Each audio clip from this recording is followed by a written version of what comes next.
కుటుంబాలలో ఒక కుటుంబము మన సహోదరి బెలా గారు అలాగే లేయ గారి కుటుంబం ప్రతి సంవత్సరం కూడుకుని ఇక్కడ ఏర్పాటు చేస్తూ మరి ఈ స్థలములో దేవుని స్వరం వినబడాలి. మరి ఈ స్థలానికి సంఘబిడ్డలు రావాలి. ఆ దీవెన మా కుటుంబం మీద ఉండాలి అని ఒక మంచి ఉద్దేశము చేత, ఆలోచన చేత ఈ కూడుకును ప్రతి సంవత్సరం వారు ఏర్పాటు చేస్తూ ఉన్నారు. అందును బట్టి వారికి, వారి కుటుంబానికి నా నిండు వందనాలను నేను తెలియపరుస్తూ ఉన్నాను. అలాగే వారి ఆహ్వానాన్ని మేరకు వారిని ప్రేమించి వచ్చినటువంటి సంఘబిడ్డలకు, అలాగే ఈ మైక్ శబ్దం ద్వారా వింటూ ఉన్న ఇరుగు పొరుగు వారికి, ఈ స్థలంలో లేకపోయినా మీ మీ గృహాలలో ఉండి ఈ స్వరాన్ని వింటూ ఉన్న మీ అందరికీ కూడా హౌస్ ఆఫ్ ప్రైజ్ మినిస్ట్రీస్ తరపున మా నిండు వందనాలు తెలియపరుస్తూ మీ అందరికీ క్రిస్మస్ శుభములు కలగాలని నేను ఆశిస్తూ ఉన్నాను. ఈ యొక్క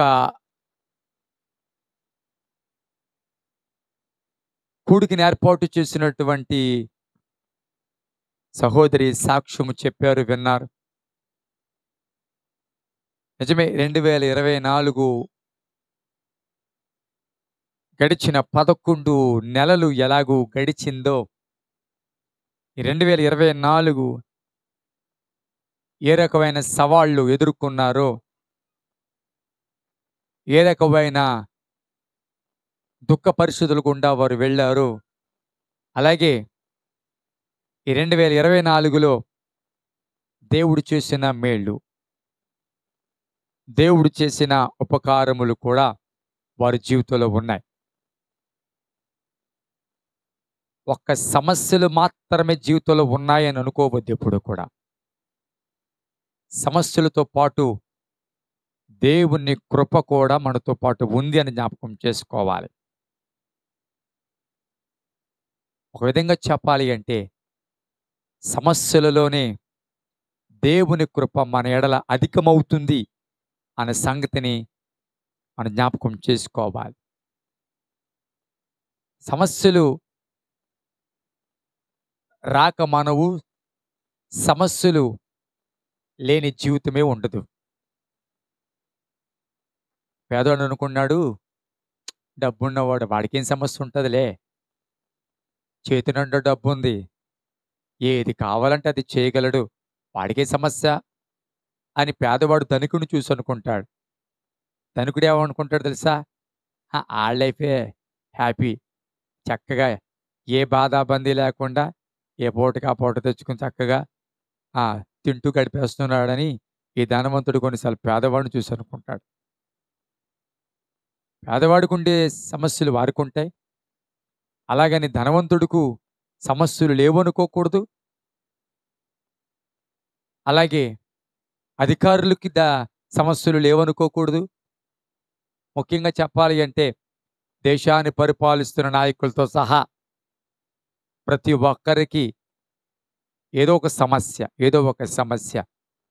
ఆరోగ్య సమస్యో, ఆర్థిక సమస్యో, కుటుంబ సమస్యో, ఉద్యోగ సమస్యో, భర్త సమస్యో, ఏదో ఒకటి సమస్యలు లేకుండా ఉండదు. ఒక మాట ఉంది కదా, కష్టాలు మనిషికి కాక మానుకొత్తాయా అని ఆ సామెత మనం పుట్టించిందే. కాబట్టి సమస్యలు రాకుండా ఉండవు. అయితే ఆ సమస్యలను విడిపించడానికి దేవుడు సమర్థుడు, తప్పక విడిపిస్తాడు. ఒకవేళ అనుకున్న సమయంలో విడిపించకపోవచ్చు, కాస్త కాలాతీతం అవ్వచ్చు. కొన్ని సమస్యలకి, కొన్ని ఇబ్బందులకి పరిష్కారానికి కొంత సమయం పట్టవచ్చు. కొన్ని బలహీనతలకి స్వస్థత కొంత సమయం పట్టచ్చు, కొంత సమయం పెట్టచ్చు. బైబిల్ గ్రంథంలో కూడా అందరికీ కూడా ఒకలాంటి కార్యాలే జరగలేదు. అందరికీ కూడా అనుకున్న సమయంలోనే జరగలేదు. ఆ మాట అర్థమవుతుందా? అందరికీ ఒకలాంటి కార్యాలు జరగలేదు. అందరికీ కూడా ఒక సమయంలోనే జరగలేదు. కొంతమందికి చాలా త్వరగా జరిగాయి, కొంతకాలము కొంతమంది ఎదురు చూడక తప్పలేదు. బెతెస్దా కోనేరు దగ్గర ఉన్నవాడు 38 సంవత్సరాలు ఎదురు చూడవలసి వచ్చింది అంతే. 38 సంవత్సరాలు చూడవలసి వచ్చింది అంతే. ఒక ఆవిడ 12 ఏండ్లు రక్తస్రావంతో బాధపడవలసి వచ్చింది. ఒక్కొక్క ఆయన ఉన్నారు, నా దాసుడు చచ్చిపోవడానికి సిద్ధంగా ఉన్నాడంటే వెంటనే స్వస్థత వచ్చింది, నిమిషంలోనే స్వస్థత వచ్చింది. సో వెంటనే స్వస్థత పడిన వాళ్ళు ఉన్నారు, కాస్త ఆలస్యమైన వాళ్ళు కూడా ఉన్నారు. బైబిల్ గ్రంథం అండి ప్రతి మానవుడు అనుభవించే ప్రతి అనుభవాన్ని బైబిల్ గ్రంథంలో ముందుగానే రాయించాడు. మనం ఏ అనుభవాలు గుండా వెళ్తామో, మానవుడు ఏ అనుభవాలను ఎదురు చూస్తాడో, జీవితంలో ఎదుర్కోవాలో అవన్నీ కూడా దేవుడు మనకి అందించిన ఈ బైబిల్ గ్రంథంలో అన్నీ ఉన్నాయని సంగతిని జ్ఞాపకం చేసుకోవాలి. అన్ని సంగతులు వ్రాయబడ్డాయి. కాబట్టి దేవుని సన్నిధిలో మీకు మాట చెప్పనా?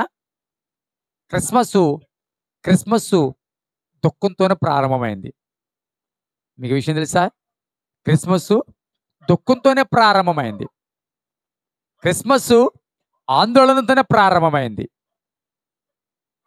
ప్రజలందరికీ కలగబోవు మహా సంతోషకరమైన శుభవర్తమానము అని దేవదూత ప్రకటించింది. ఎవరి దగ్గరికి వచ్చి? చెప్పండి. కాపరుల దగ్గరికి వచ్చింది దేవదూత. మరియమ్మ దగ్గరికి వచ్చింది. యేసేపు దగ్గరికి కూడా వెళ్ళింది. గమనించండి, మరియమ్మ దగ్గరికి వచ్చి దయాప్రాప్తురాలా నీకు శుభము అంది. ఏమంది? దయాప్రాప్తురాలా నీకు శుభము అంది. వాక్యం చెప్తుంది శుభవచనం విని తొందరపడిందంట. ఏంటి? శుభవచనం విండి చెప్పండి. సర్వసాధారణంగా శుభవచనం వింటే ఏం చేయాలి? సంతోషించాలి, గంతులు వేయాలి. కానీ శుభవచనం ఆవిడ తొందర పెట్టిందంట, తొందరపడిందంట. ఏంటి శుభవచనం అని అనుకుంటూ ఉంటే, ఆ తొందరపడుతూ ఉంటుంటే మరొక బాంబు లాంటి మాట్లాడు తెలుసా? నీవు గర్భవతివి కాబోతూ ఉన్నావు. నువ్వేమవుతున్నావు? గర్భవతివి కాబోతూ ఉన్నావు అని ఇంకొక మాట. అవన్నీ చెప్పిన తర్వాత గమనించండి, అది ఎలాంటి పరిస్థితి మరియమ్మకి. వాస్తవానికి అది నిజానికి ఎలాంటి సవాలు మరియమ్మకి. సమాజంలో కానివ్వండి, అసలే వివాహానికి సిద్ధపడుతూ ఉన్న కన్యక, ప్రదానం చేయబడిన కన్యక, కుటుంబం అంతా కూడా వివాహం కొరకు సంతోషంగా ఎదురు చూస్తూ, ఆ పనుల గురించి ఆలోచిస్తూ ముందుకు వెళ్ళిపోతూ ఉన్న పరిస్థితుల్లో నిజంగా ఆ కుటుంబానికి కానీ, ఆమె తల్లిదండ్రులకు కానీ, ఆమెకు కానీ నిజంగా అది సంతోషింపచేసే వర్తమానమేనంటారా? సంతోషించే వార్తేనంటారా?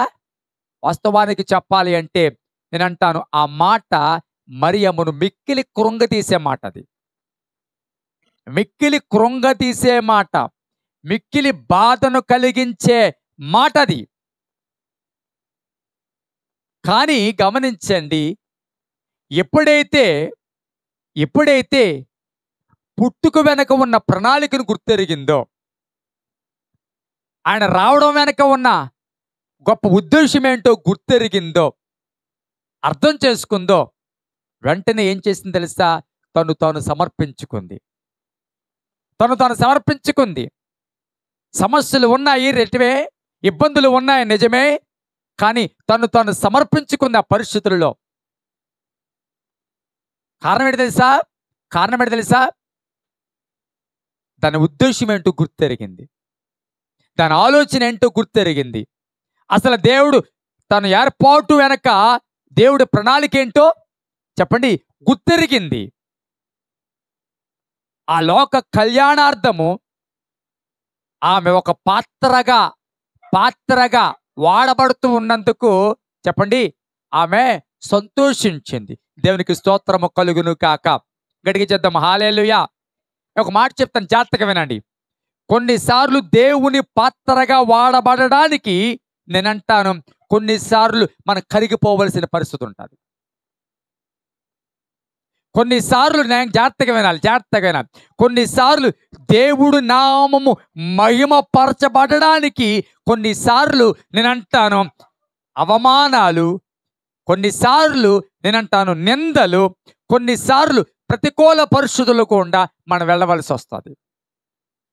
దేవుడి నామము కనపరచబడడం అంటే నువ్వు దీవించబడితేనే కనపరచబడతావు అనుకోవద్దు. నువ్వు హెచ్చించబడితేనే దేవుని నామం కనపరచబడుతుంది.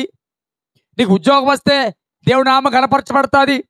ఒక మంచి ఇల్లు కట్టుకుంటే దేవుడి నామం కనపరచబడుతుంది అని సర్వసాధారణంగా అంటుకుంటారు. కానీ కొన్నిసార్లు నేనంటాను నీ నెగిటివే కొన్నిసార్లు దేవుడి నామానికి ఘనత కారణం అవుతుంది.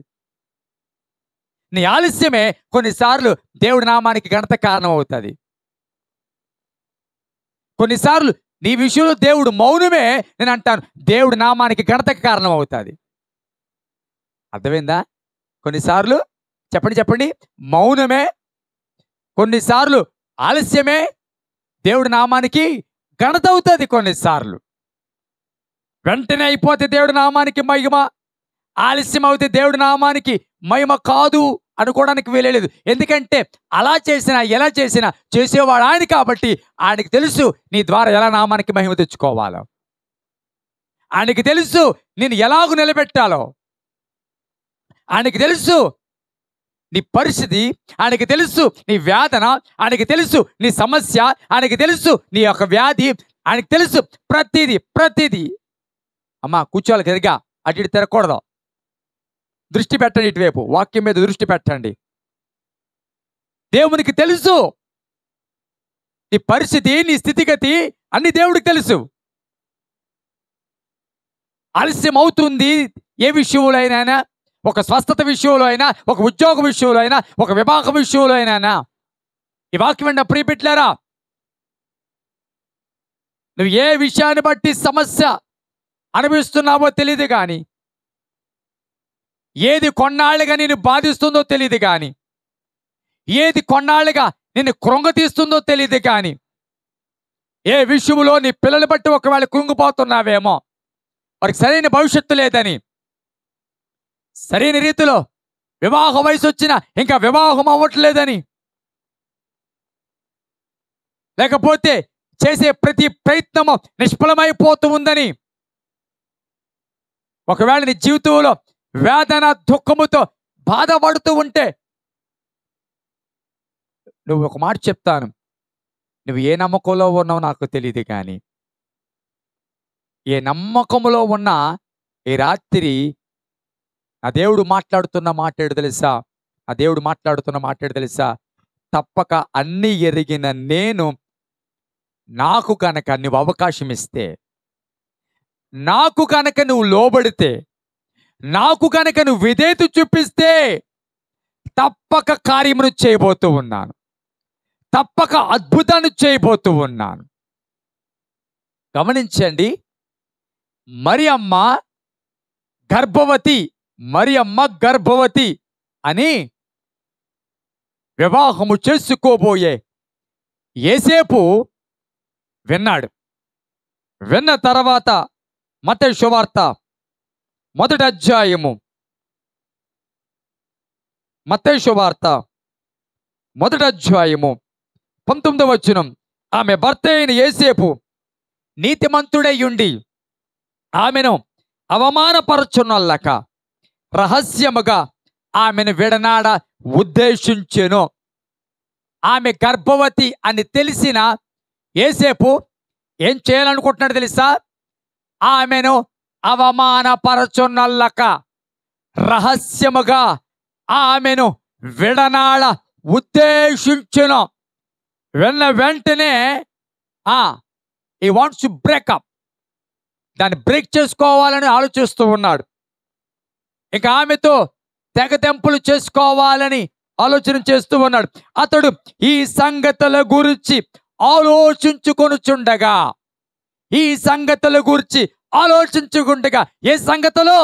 ఏ సంగతులు అతను విన్నదానిని బట్టి అయ్యో చాలా సంతోషంగా వివాహానికి సిద్ధపడుతూ ఉన్నాను. ప్రధానం అయ్యింది. ఎప్పుడా అని వివాహం కోసం ఎదురు చూస్తున్న నాకు ఇలాంటి వార్త వినబడింది ఏంటి? మేలు కోసం ఎదురు చూస్తున్న నా జీవితంలో ఇలాంటి వార్త వినబడింది ఏంటి? సంతోషంగా ఉన్న నా జీవితంలో ఇలాంటి పరిస్థితి వచ్చింది ఏంటి? ఒకప్పుడు అందరికీ పెట్టిన స్థితి ఈరోజు చెయ్యి చాపే స్థితి వచ్చింది ఏంటి? ఒకప్పుడు నా కుటుంబం ఆశీర్వాదకరమైన కుటుంబము, కానీ ఈరోజు ఈ పరిస్థితి వచ్చింది ఏంటి? ఒకప్పుడు అనేక మందికి చెప్పేదాన్ని, ఈరోజు నా స్థితి ఎలాగొచ్చింది ఏంటి? అనేక మందికి ముందు సాక్షిగా నిలబడేదాన్ని, కానీ ఈరోజు నా పరిస్థితి ఎట్లా వచ్చింది ఏంటి అని ఒకవేళ అనుకుంటూ పరిస్థితుల్లో ఇక్కడ కూర్చున్నావేమో. ఏ ఆలోచన రాత్రి నీకు ఉందో తెలియదు, కానీ ఏ ఆలోచనల గురించి ఆలోచిస్తున్నావో, ఏ తలంపుల గురించి ఆలోచిస్తూ కూర్చున్నావేమో నాకు తెలియదు. దేని గురించి మదన పడుతూ, దేని గురించి దుఃఖపడుతూ, ఏదో తెలియని దాన్ని, ఏదో వినకూడని దాన్ని విని బాధపడుతూ కూర్చున్నావేమో. లేకపోతే ఏదో తెలియకూడదు తెలుసుకుని ఒకవేళ బాధపడుతూ ఉన్నావేమో. అది నీ కుమార్తె గురించి కావచ్చు, నీ కుమారుడు గురించి కాదు, నీ కుమారుడు గురించి కావచ్చు బహుశా, లేకపోతే నీ భర్త గురించి కావచ్చు బహుశా. కొన్ని సంఘటనలు నిన్ను కృంగదీసాయేమో ఈ 2024. కొన్ని పరిస్థితులు నేనంటాను నిన్ను బలహీనపరిచాయేమో ఈ 2024లో. కొన్ని పరిస్థితులు అవమానకరంగా నేను నిలబెట్టాయేమో ఈ 2024. కొన్ని బలహీనతలు నీ ఒంట్లోకి వచ్చి ఆ బలహీనతని బట్టి నువ్వు కృంగిపోయేలాగా ఒకవేళ ఈ 2024 ఉందేమో, ఈ 2024 ఉందేమో. ఆలోచించుకుంటున్నాడు ఏం చేయాలి ముందుకు వెళ్దామంటే చెప్పండి, వెళ్ళే పరిస్థితి కాదు. ఎందుకో తెలుసా? విన్నదేదో చిన్న వార్త కాదు. నువ్వు పెళ్లి చేసుకోబోయే అమ్మాయి 10th తప్పిందంటే, ఏమ్మా నువ్వు పెళ్లి చేసుకోబోయే అమ్మాయి 10th తప్పిందంటే పోర్లే మళ్ళా కట్టించుకుంటాను అనుకోవచ్చు. ఆ మాట అర్థమవుతుందా? నువ్వు పెళ్లి చేసుకోబో అమ్మాయి మెట్లు దిగుతూ కాలు తప్పిందంటే పోనీలే మందులు వేసుకోవచ్చు. నువ్వు పెళ్లి చేసుకోబో అమ్మాయి ఇంటర్ పాస్ అవ్వలేదంట, పోనీ పర్వాలేదు. కానీ ఇదే వార్త చెప్పాలి కదా, ఇదే వార్త, అలాంటి వార్త, అలాంటి చిన్న వార్త అనేది జీర్ణించుకునేలాగా వార్త ఇది. పర్వాలేదులే అనే వార్త ఇది. పర్వాలేదులే అవన్నీ కామనే అనుకుని పోయి వార్త ఇది అనని. అసలు ఎవరైనా ఇలాంటి వార్త అన్నట్టు తర్వాత ఇది కామనేలే అంటారండి ఎవడనని? పర్వాలేదులే అని అంటాడు ఎవడనని? చెప్పరే. ఎంత మంచోడైనా చెప్పండి, ఎంత మంచోడైనా నేను ఒక మాట చెప్తాను, ఎంత భక్తి కలిగిన వాడైనా, అవునా కాదా? చెప్పరే. ఎంత భక్తి కలిగిన వాడైనా, ఎంత ప్రార్థనాపరుడైనా, కొన్నిసార్లు విచిత్రం ఏంటంటే ఎంత ప్రార్థనాపరురాలువైనా కొన్నిసార్లు కొన్ని మాటలు బట్టి కృంగిపోతావు.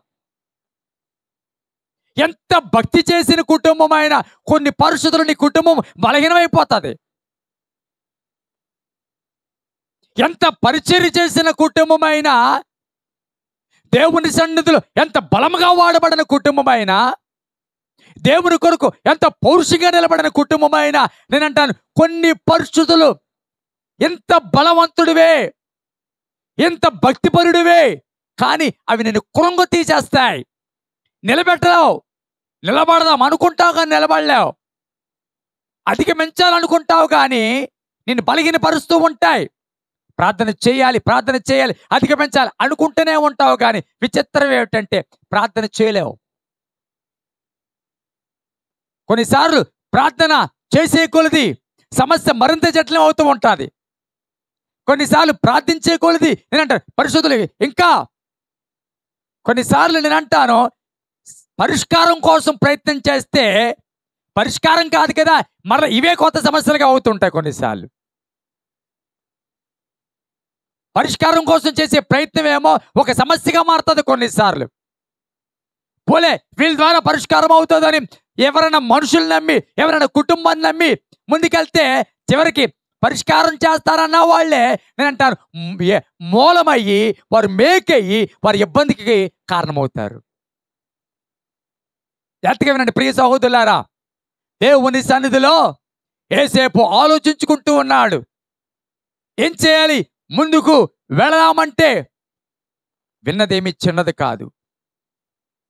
ముందుకు వెళ్ళలేని పరిస్థితి, ఇది దాటలేని సమస్య, అలాగని దాచుకునే సమస్య కూడా కాదు.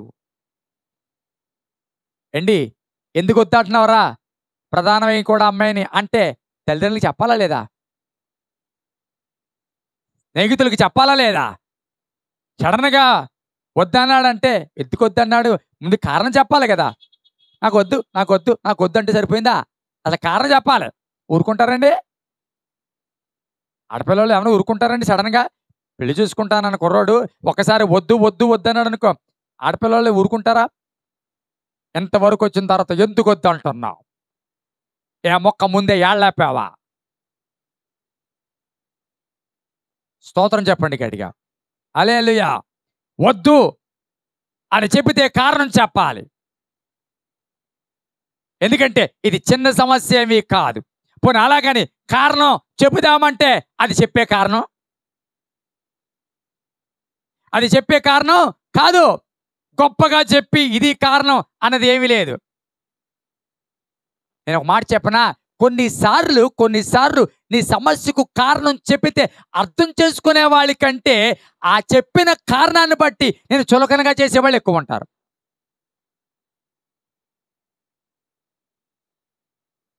నేను ఓదార్చవలసిన వారు నేను అంటాను నువ్వు మరింతగా కృంగిపోవడానికి కారణమవుతారు. కొన్నిసార్లు మనుషులు నమ్మి, స్నేహితులు నమ్మి, ఆత్మీయులు అని అనుకుని నమ్మి కొన్నిసార్లు ఎవరికో చెప్తా వీళ్ళ ద్వారా సాయం జరుగుతుంది, వీళ్ళ ద్వారా ఏదో హెల్ప్ జరుగుతుంది. వీళ్ళు ఎందుకంటే గమనించండి, సమస్యలో ఉన్నవాడికి ప్రతి ఒక్కడు దీపంలా కనబడతాడు. నా మాట అర్థమవుతుందా? చివరికి దొంగోడు కూడా చెప్పరా.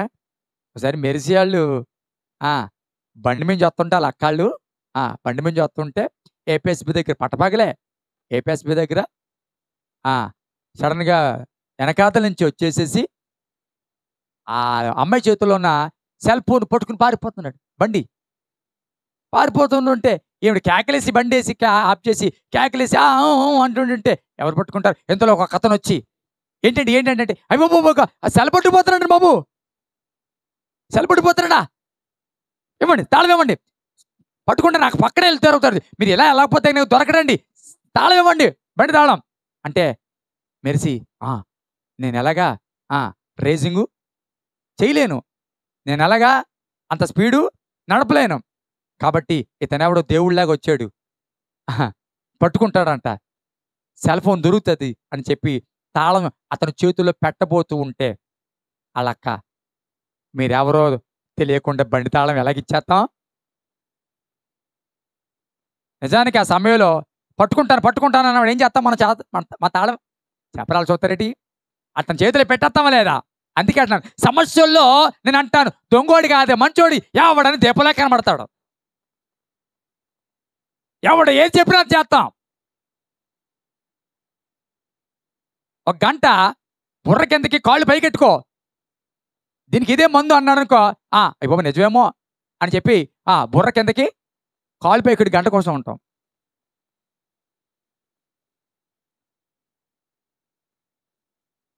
పది రోజుల పాటు జావే తాగు ఇంకేమీ తాగద్దంటే బాబే జావే తాగమన్నాడు, ఇంక జావే తాగుతాం. సమస్యల్లో ఎవడు ఏది చెప్పినా అది చేస్తాం. ఉత్తప్పుడు చేయకపోయినా, ఉత్తప్పుడు వినకపోయినా, సమస్యలో ఎవడు ఏది చెప్తే అది చేస్తూనే ఉంటాం. ఈ కిటికీ ఇక్కడ ఉండడం బాగోలేదు, అందుకే ఎలాగైందంటే వెంటనే కిటికీ పారేస్తాం, తీసేస్తాం. అక్కడ చెప్పరా, కిటికీ తీసేస్తాం లేదా? అసలు ఈ గుమ్మం ఇలాగ ఉండడం వల్ల మీకు అంత సమస్య వచ్చింది అంటే మరేం చేయమంటారు? గుమ్మం అటువైపు మార్చు, బాత్రూమ్ ఇటు పెట్టు. అప్పు చేశానా మరి? చెప్పండి, చేద్దాం. ఎందుకంటే మనకి విడుదల కావాలి కాబట్టి. ఏం కావాలి? విడుదల కావాలి కాబట్టి. విడుదల కోసం ఎంతైనా చేస్తాం. విచిత్రం ఏంటంటే విడుదల కోసం ఎవరెవరో ఏదో చెప్పి చేయడానికి వారు చెబుతూ ఉంటే నువ్వు చేస్తున్నావు, కానీ నేనంటాను నిజమైన విడుదల ఇచ్చి దేవుని దగ్గరికి మాత్రం రాలేకపోతున్నావు. నిజంగా విడుదలిచ్చి, నిజంగా నేను బాగు చేసి, నీ చింత యావత్తు నా మీద వెయ్యి అనే దేవుని దగ్గరికి మాత్రం రావడానికి మనకు మనసు ఉండదు. కానీ ప్రియ సహోదరులారా, జాగ్రత్తగా వినండి. దేవుని సన్నిధిలో ఆలోచించుకుంటూ ఉన్నాడు. ఏం చేయాలో ముందుకు వెళ్ళలేని పరిస్థితి, కారణం చెప్పలేని పరిస్థితి. అలాగని గోల చేసే పరిస్థితి కాదు, అలాగని అవమానపరిచే స్థితి కాదు. కారణం ఏంటంటే యోసేపు నీతిమంతుడు. స్తోత్రం చెప్పండి గట్టిగా. ఈ వాక్యం విన్న ప్రియ బిడ్డలారా,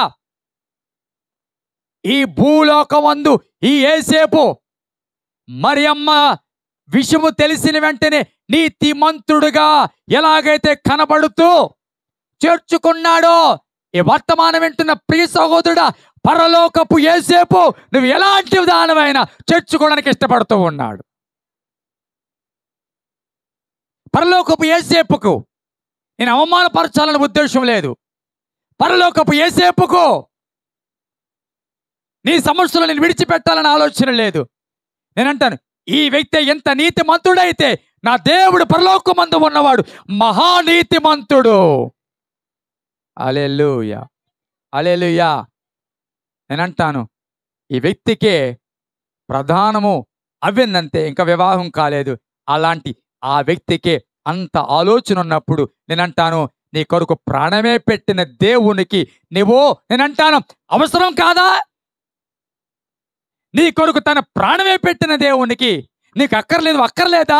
ఆయనకి తప్పకుండా నువ్వు కావాలి. కుజా, తప్పకుండా నువ్వు కావాలి.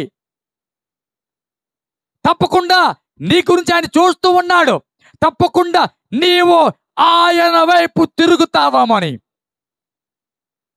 నీ సమస్య ఆయనకి అప్పచెప్పుతావేమోని, నీ భారము ఆయన మీద మోపుతావేమని, ఒక మాటైనా ఆయన పిలవకపోతావా అని ఎదురు చూస్తూ ఉన్నాడు. ఒక మాట అయినా నన్ను రక్షించవా అని అడగకపోతావా అని ఎదురు చూస్తూ ఉన్నాడు. ఒక మాట అయినా అయ్యా నేను నమ్ముతున్నానయ్యా అని చెప్పకపోతావా అని ఎదురు చూస్తూ ఉన్నాడు. హల్లెలూయా, స్తోత్రం చెప్పండి గట్టిగా. హల్లెలూయా, హల్లెలూయా. అవమానపరచొన్నల్లక చెప్పాలి గట్టిగా. అవమానపరచొన్నల్లక రహస్యముగా విడనాడాలనుకున్నాడు. అయితే దేవుని దూత ప్రత్యక్షమైంది యోసేపుకు.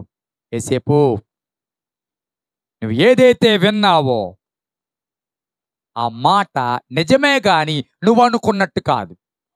నిజమే, ఆమె గర్భవతి అన్న మాట నిజమే, కానీ నువ్వు అనుకున్నట్లుగా కాదు.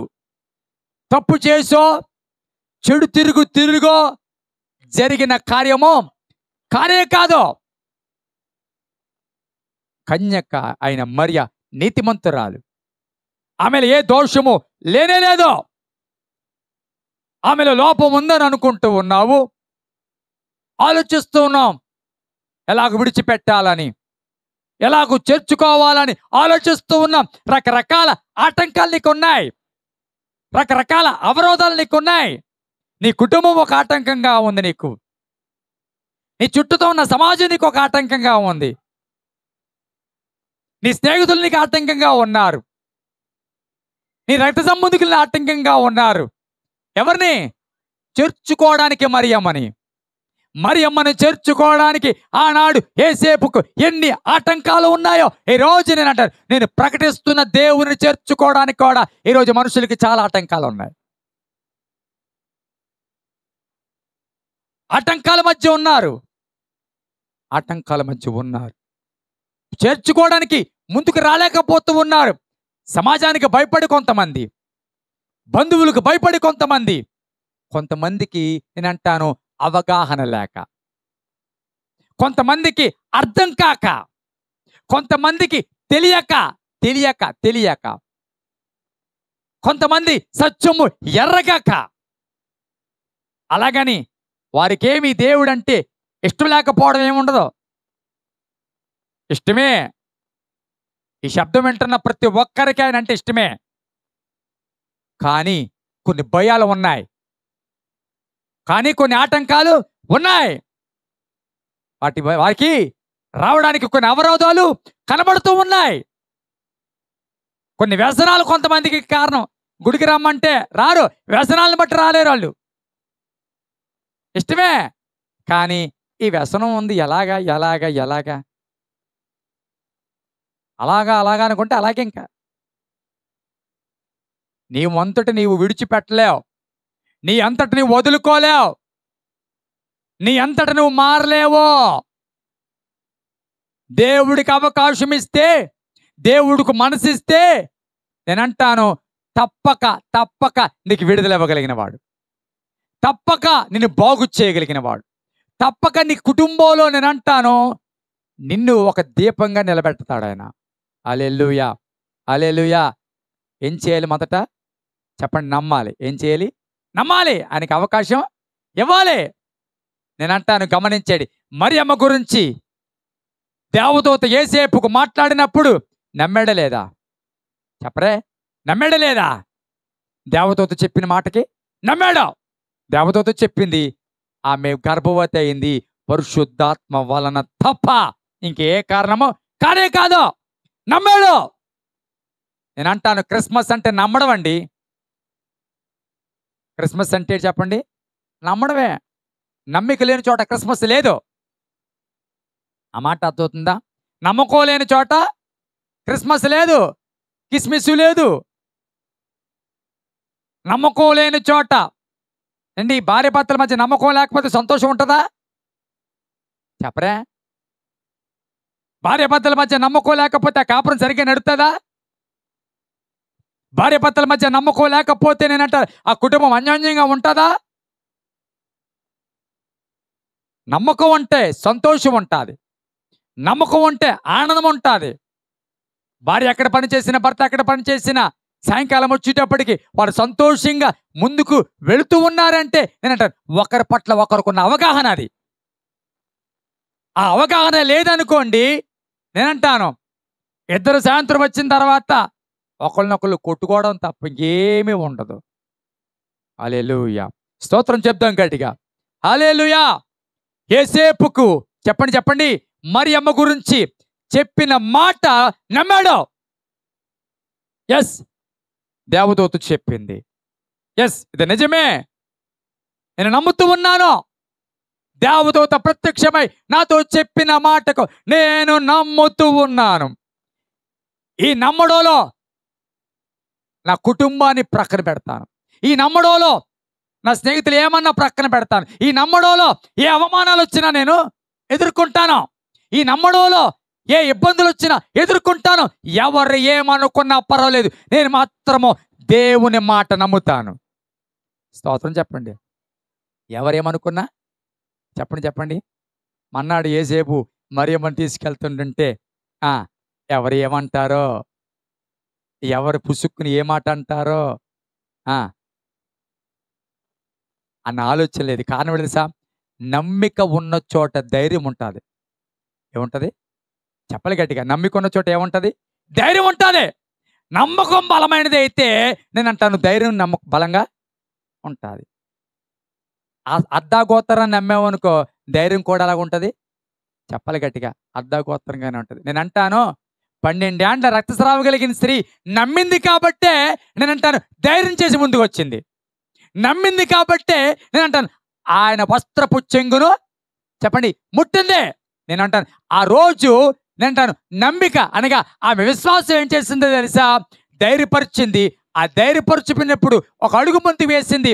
అదే స్వస్థతకు కారణమైంది. హల్లెలూయా, స్తోత్రం చెప్తాం గట్టిగా. హల్లెలూయా.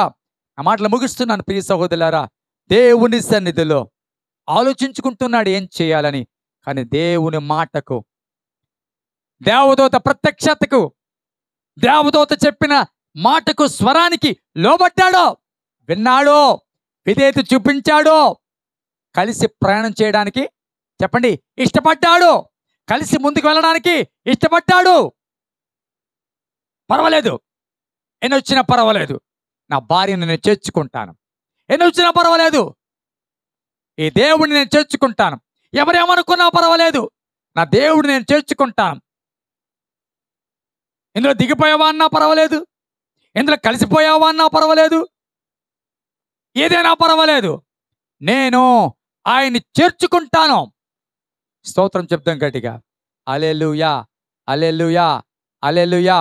ఈ వాక్యం అంటే ప్రియ బిడ్డలారా, ఏ ఆలోచన మధ్య నలిగిపోతున్నావో, ఏ ఆలోచనల మధ్య నువ్వు కృంగిపోతూ ఉన్నావో తెలియదు, కానీ ఈ రాత్రి నీతో దేవుడు మాట్లాడుతున్న మాట్లాడు తెలుసా? నీ ఆలోచనను ఎరిగే దేవుడు మాట్లాడుతూ ఉన్నాడు. నీ బాధ, నీ కన్నీరు, నీ దుఃఖాన్ని చూచే దేవుడు మాట్లాడుతున్నాడు. ఏడు తెలుసా? అద్భుతం చేయబోతున్నాను నువ్వు నన్ను చేర్చుకోగలిగితే. నీవు నన్ను చేర్చుకోగలిగితే కార్యాలు చేయబోతూ ఉన్నా. నీవు నన్ను చేర్చుకోగలిగితే, నీవు నన్ను నమ్మగలిగితే, నీ సొంత రక్షకుడుగా నన్ను అంగీకరించగలిగినట్లయితే, 2024 సంవత్సరాల క్రితము ఈ భూమి మీదకి ఆయన వచ్చాడని నువ్వు నమ్మగలిగినట్లయితే, 3.5 సంవత్సరములు ఆయన పరిచర్య చేశాడని నమ్మగలిగినట్లయితే, సర్వ మానవాళ పాపి కోసము ఆయన మరణించాడు, ఆయన నీతిమంతుడు అని నమ్మగలిగినట్లయితే, రాత్రి చెప్పిన మాట ప్రకారము ఆయన మరలా తిరిగి రాబోతున్నాడు అని నమ్మగలిగినట్లయితే, అతి త్వరలోనే యేసుతో పాటు వెళ్ళే గుంపులో నీవు ఉంటావు. గట్టిగా స్తోత్రం చెప్పండి. చెప్పలేరా? గట్టి చెప్పండి. హల్లెలూయా, హల్లెలూయా. ఎత్తబడే గుంపులో ఉంటావు. అక్కడ మాత్రమే కాదండి ఆశీర్వాదం, అక్కడ మాత్రమే దీవెన అనుకోవద్దు. ఇక్కడ ఈ భూమి మీద కూడా దేవుడిని దీవించబోతూ ఉన్నాడు. ఈ భూమి మీద కూడా దేవుడిని ఆశీర్వదించబోతూ ఉన్నాడు. ఈ భూమి మీద కూడా నీకు సమాధానం ఇవ్వబోతూ ఉన్నాడు.